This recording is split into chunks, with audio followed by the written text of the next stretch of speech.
Hi, this is Jake Von Slat, and I want to show you a couple things I have done to make things a little bit easier for myself in the workshop. These are things that have to do with dust extraction.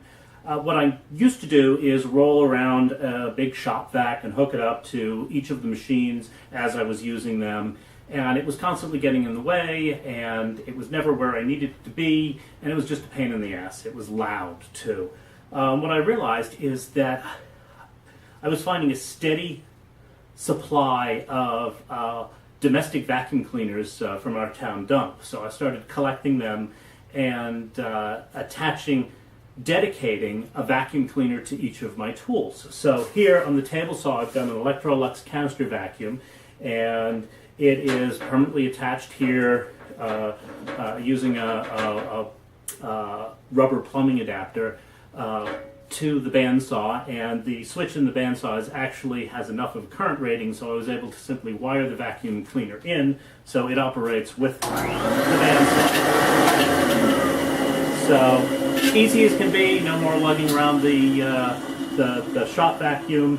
The only thing that I would change is when I find another bit of hose, I'm going to make a little bit longer hose here so I can unplug the hose and use it to clean up the top of the bandsaw. But otherwise, I'm very pleased with this arrangement.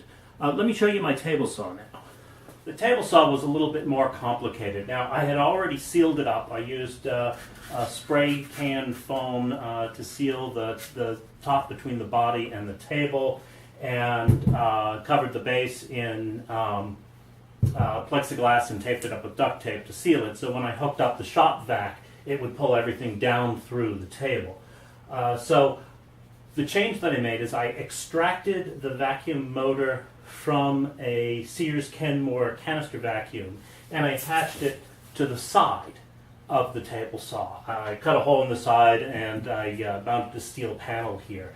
And then inside, I attached a shop vac filter to the inside. And then I built this drawer assembly so that I could empty it out. And the switch in the table saw was not quite enough current capacity to handle the vacuum cleaner and the table saw. In fact, it wasn't nearly enough current capacity. So I added a relay and another switch on the side to power the vacuum cleaner. And one of the other tricky bits was the slot where the miter wheel moved.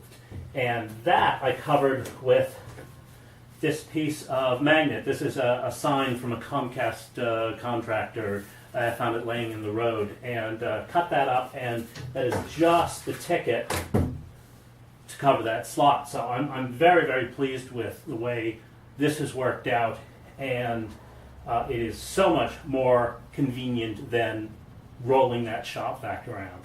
This is Jake Von Slat. See you next time.